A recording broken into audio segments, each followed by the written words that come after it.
अस्सलाम वालेकुम। उम्मीद है आप लोग सब खैरियत से होंगे और मेरी दुआ है कि अल्लाह ताला आपको खैरियत से और अपने हिफ्ज़ व अमान में रखे। तो हम एक और टॉपिक के साथ केमिस्ट्री का, जो कि सेकेंड ईयर का चैप्टर नंबर 2 से लिया गया है, और वो है preparation of sodium by Down cell. Down cell की डायग्राम, इसको एक नज़र देखें, इसकी कंस्ट्रक्शन और इसकी लेबलिंग।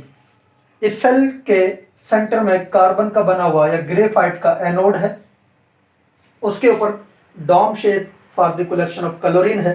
डॉम बोलते हैं जो चीज़ ऐसे उभरी हुई होती है, गुंबद नुमा जो चीज़ हो, उसको डॉम कहते हैं। इसके दोनों साइडों पे सर्कुलर, यानी ये क्रॉस सेक्शन दिखाया हुआ, तो इसके जो चारों तरफ सर्कुलर जो है आयरन का या प्लैटिनम का कैथोड होता है, ये और ये एक ही चारों तरफ लगा हुआ, क्रॉस सेक्शन ऐसे काट के दिखाया हुआ है। फिर आयरन की स्क्रीन है, और आयरन की स्क्रीन ये आयरन गाज पे खत्म होती है। जाली है लोहे की, यहां पे लगी हुई है, इसके साइड पे भी, यहां पे भी जाली है। तो ये दोनों, इसके इस तरफ और इस तरफ, इसके दोनों साइडों पे यहां पे जाली है लोहे की। हम रॉ मटेरियल इसमें सोडियम की प्रिपरेशन के लिए NaCl को यूज करते हैं। NaCl का मेल्टिंग पॉइंट 801 डिग्री सेंटीग्रेड होता है, ये 801 डिग्री सेंटीग्रेड। लेकिन इसके अंदर फिर क्या करते हैं हम, थोड़ा सा CaCl2 मिक्स करते हैं, तो इसका मेल्टिंग पॉइंट 600 डिग्री सेंटीग्रेड पे आ जाता है। मेल्टिंग पॉइंट प्योर NaCl का 801, और फिर कैल्शियम क्लोराइड मिक्स कर दें तो इसका मेल्टिंग पॉइंट 600 डिग्री सेंटीग्रेड हो जाता है। 600 डिग्री सेंटीग्रेड पे इसमें NaCl मिक्स किया हुआ होता है। इस सेल के फायदे क्या हैं? वो फायदे, ये शॉर्ट क्वेश्चन भी पूछा जाता है कि give the advantages of Down cell. तो एडवांटेजेस इसके 3 हैं। सबसे पहला फायदा कि ये जो वर्किंग हो रही होती है तो मेटेलिक फॉग नहीं बनता, प्योर मेटल हमारे पास हासिल हो जाता है। लिक्विड सोडियम उसको कलेक्ट कर लेते हैं हम 600 डिग्री सेंटीग्रेड पे, ये भी इसका फायदा है। और material of the cell is not attacked by the products formed during electrolysis. जब इलेक्ट्रोलाइसिस का प्रोसेस हो रहा होता है तो जो सेल है उसका मटेरियल खराब नहीं होता, प्रोडक्ट्स उसके ऊपर उसको डैमेज नहीं करते, ये भी इसका फायदा है।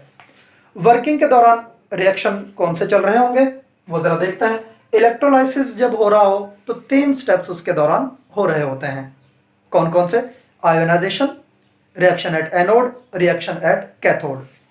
आयोनाइजेशन में हमारे पास NaCl है, NaCl आयन बनाएगा, Na पॉजिटिव Cl नेगेटिव। फिर कैथोड पे क्या होगा, Na पॉजिटिव आयन कैथोड की तरफ मूव करके जाता है, ये सेंटर में इस तरफ आएगा कैथोड, सॉरी ये है, ये एनोड है, ये कैथोड। तो ये Na पॉजिटिव यहां से इस तरफ आता है, यहां से आके ये सोडियम मेटल में चेंज हो जाता है, यहां से ऊपर को मूव करता है, इधर आ जाता है फिर, तो ये सोडियम मेटल बना। फिर एनोड कहां पे, सेंटर में, ये पॉजिटिव चार्ज है, कार्बन का बना हुआ है, इसकी तरफ Cl नेगेटिव आयन जाता है। जो NaCl हमने यहाँ पे डाला था वो Na पॉजिटिव और Cl नेगेटिव में चेंज हुआ, तो उसके आयन यहाँ पे मूव करके आते हैं।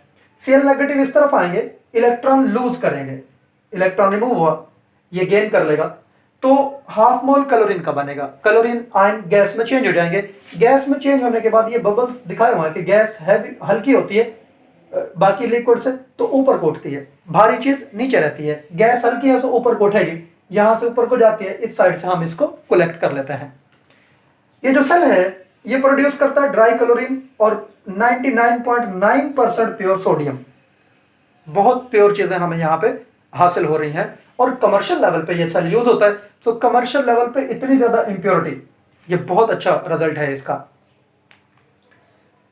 यहां पे अरेंजमेंट इस तरह से की हुई है कि सोडियम और क्लोरीन दोनों आपस में मिक्स ना हो पाए, क्योंकि Na और Cl2 ये आपस में भी रिएक्ट कर जाते हैं।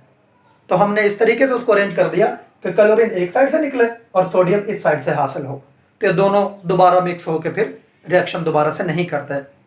तो ये सारा कुछ था डाउन सेल के हवाले से।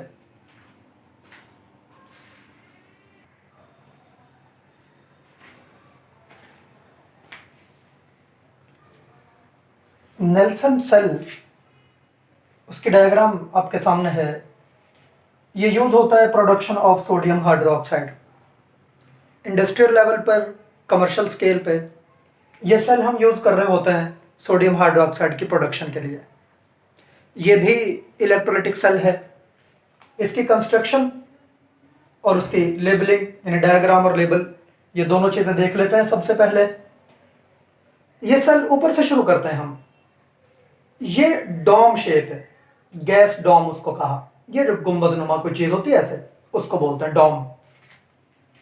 इसके सेंटर में ग्रेफाइट का बना हुआ एनोड है। इसके साइड पे एक सुराख है या पाइप कह लें, ये क्लोरीन के लिए है।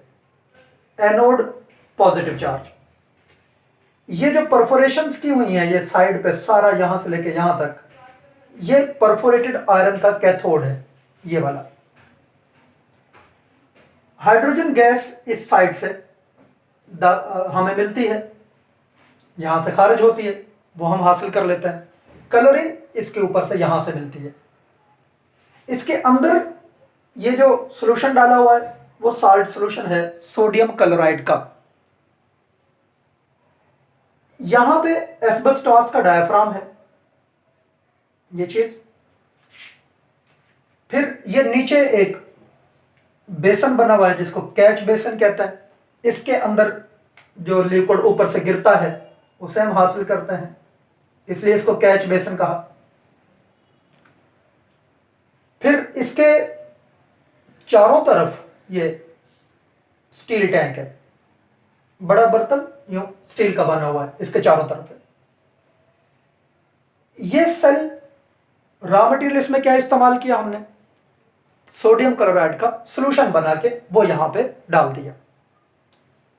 इसके बाद कैसे ये यूज होता है, रिएक्शंस कौन से हैं कि जिसके नतीजे में इससे ये सोडियम हाइड्रोक्साइड बनता है, वो हम देख लेते हैं अभी।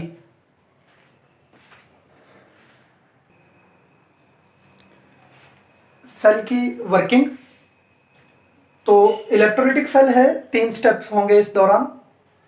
Ionisation, reaction at cathode, reaction at anode, वो तीनों स्टेप्स किस तरीके से हैं। यहाँ पे हम सोडियम क्लोराइड का सॉल्यूशन यूज करते हैं इसके लिए, और सोडियम क्लोराइड के सॉल्यूशन को ब्राइन भी बोलते हैं। सोडियम क्लोराइड का सॉल्यूशन हो तो उसको ब्राइन भी कहते हैं। आयोनाइजेशन कैसे होगी, 2NaCl, 2Na पॉजिटिव और 2Cl नेगेटिव। अच्छा, आप यहाँ पे सोच रहे होंगे कि अगर NaCl भी लिख देते हैं तो Na पॉजिटिव और Cl नेगेटिव बन जाता है, 2 क्यों लगाया हर जगह पे, अभी बताता हूं। एनोड पे जो रिएक्शन होता है, एनोड ये है सेंटर में, इस तरफ NaCl में से Cl नेगेटिव आयन इसकी तरफ जाता है यहां पे, और वो Cl नेगेटिव आयन Cl2 बनाता है। अब ये 2 एटम चाहिए, सो 2 आयन रिक्वायर्ड होंगे, वो 2 इलेक्ट्रॉन लूज करते हैं। अब ये 2Cl नेगेटिव एक NaCl में से तो नहीं आएंगे, 2 NaCl लेंगे तो यहाँ पे 2 क्लोराइड आयन आएंगे, इसलिए यहाँ पे 2 लगाया। ये क्लोराइड आयन इलेक्ट्रॉन रिमूव करके क्लोरीन गैस में चेंज हो गए। ये गैस यहां से ऊपर को उठती है जिसको साइड से कलेक्ट कर लिया जाता है, तो एनोड पे हमें क्लोरीन गैस हासिल होती है। फिर कैथोड पे, कैथोड कहाँ है, ये परफोरेटेड आयरन कैथोड, ये जो साइड पे लगा हुआ है, ये सारे का सारा ये। इस पे रिएक्शन क्या होता है, वो जो 2 इलेक्ट्रॉन यहां से हमें मिले हैं, ये इलेक्ट्रॉन यहां पे जाते हैं, इसमें क्योंकि वाटर भी है, सॉल्यूशन है सारा, तो वाटर के साथ कंबाइन करते हैं, 2 इलेक्ट्रॉन ये वाटर गेन करके H2 और 2OH नेगेटिव आयन बना देते हैं। अब रिमेनिंग आयंस कौन से, यहां पे हमें कैथोड पे हाइड्रोजन गैस मिली, ये गैस यहां से बाहर निकलती है, सारा सेल हर तरफ से बंद है, यहां से इन होल से बाहर निकलती है और इस साइड से ऊपर उठती है, जिसको साइड से कलेक्ट कर लिया जाता है। अब इस पूरे सॉल्यूशन में जो रिमेनिंग आयंस वो कौन से हैं, 2Na पॉजिटिव है, ये वाले बचे हुए हैं, ये 2OH नेगेटिव, ये भी बचे हुए हैं, ये दोनों कंबाइन करके 2NaOH बना देते हैं।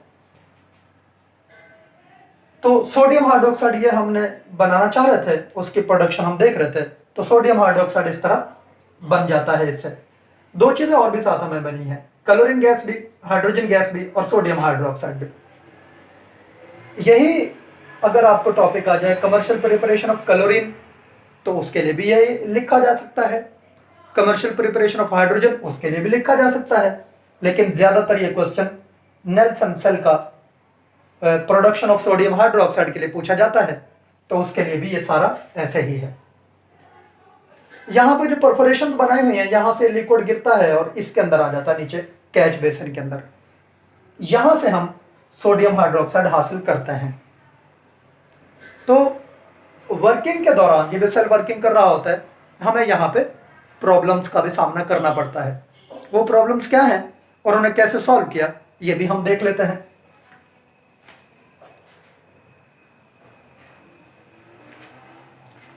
हमें इस सेल की वर्किंग के दौरान ये दो प्रॉब्लम्स का सामना करना पड़ सकता है।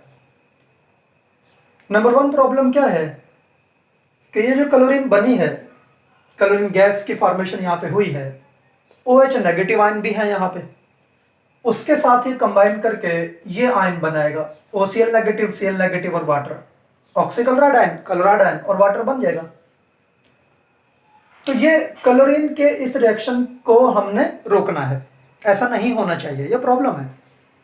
दूसरी बात, जो हाइड्रोक्साइड आयन है जो बन रहे हैं और Na पॉजिटिव के साथ कंबाइन करते हैं, हाइड्रोक्साइड आयन की भी फॉर्मेशन इस दौरान हो रही होती है, तो वो अट्रैक्ट हो सकते हैं एनोड की तरफ।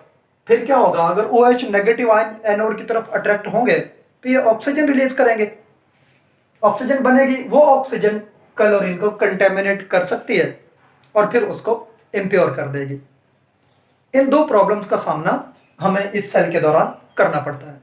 वर्क जब हम फॉर्मेशन कर रहे होते हैं सोडियम हाइड्रोक्साइड के, तो हमने इस सेल के अंदर इन दो प्रॉब्लम को सॉल्व कैसे किया, यानी किस तरीके से इन प्रॉब्लम्स को अवॉइड किया गया डायाफ्राम सेल के अंदर, तो उनका सॉल्यूशन क्या है ये भी देख लेते हैं। सॉल्यूशन ऑफ प्रॉब्लम्स जो इस दौरान आए हमें,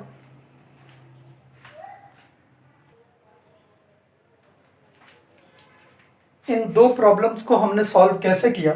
सॉल्यूशन ऑफ प्रॉब्लम्स, नंबर 1, ये जो प्रॉब्लम था कि क्लोरीन हाइड्रोक्साइड आयन के साथ कंबाइन कर सकती है, एस्बेस्टॉस डायाफ्राम यूज किया, ये वाला, ये जो पोरस है, इसने क्या किया, 2 सॉल्यूशंस को सेपरेट रखा, बना सॉल्यूशन नीचे इसमें आ गया कैच बेसिन के अंदर। अब यहां से तो इधर नहीं जा सकता, ये OH नेगेटिव आयन यहां आ गए हैं, क्लोरीन गैस यहां पे ऊपर को जा रही है, कंबाइन करने के चांसेस खत्म।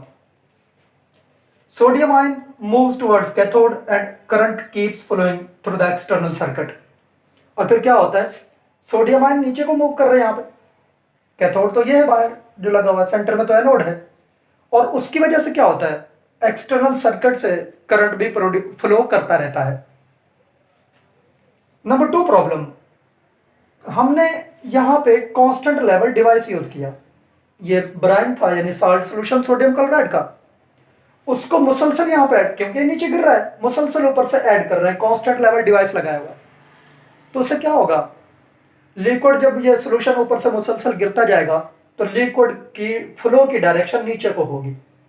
अब नीचे से कोई चीज अगेंस्ट द फ्लो मूव नहीं कर सकती, तो इस तरीके से सेकंड प्रॉब्लम भी हल हो गया, यानी use of constant level device for brine which keep the direction of flow of liquid towards cathode and prevent hydroxide ion to reach the anode.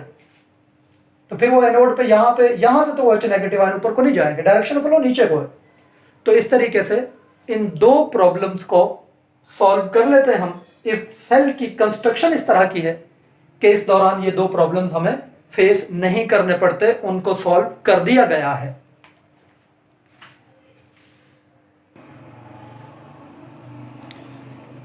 ये जो सॉल्यूशन हमारे पास नीचे यहाँ पे गिरता है कैच बेसन में, उसकी कंपोजिशन जब ये कर रहे होते हैं हम, ये सारा चला रहे होते हैं सेल को प्रोडक्शन के लिए सोडियम हाइड्रोक्साइड के लिए, तो फिर इसकी कंपोजिशन क्या है, 11% इसमें सोडियम हाइड्रोक्साइड है, 16% सोडियम क्लोराइड है और बाकी 73% इसमें वाटर होता है। फिर इस सॉल्यूशन को लेके इसकी इवेपोरेशन करते हैं और इवेपोरेशन के बाद सोडियम क्लोराइड तो क्रिस्टलाइजेशन कर देता है, उनको सेपरेट कर लेते हैं और जो रिमेनिंग सॉल्यूशन है वो फिर 50% सोडियम हाइड्रोक्साइड होता है उसके अंदर और 1% सोडियम क्लोराइड बाकी रह जाता है। कमर्शियल लेवल पे, इंडस्ट्रियल स्केल पे 1% सोडियम क्लोराइड इसकी कोई इंपॉर्टेंस नहीं है। सो इस तरीके से हमें सोडियम हाइड्रोक्साइड हासिल हो जाता है इस सेल की वर्किंग के बाद। ये सारा कुछ था आज के टॉपिक के हवाले से, जिसमें हमने 2 टॉपिक्स डिस्कस किए हैं, डाउन सेल और नेल्सन सेल या डायफ्राम सेल। पहले में सोडियम प्रिपेयर किया और दूसरे में सोडियम हाइड्रोक्साइड, इसकी कमर्शियल लेवल पे हमने प्रिपरेशन देखी है।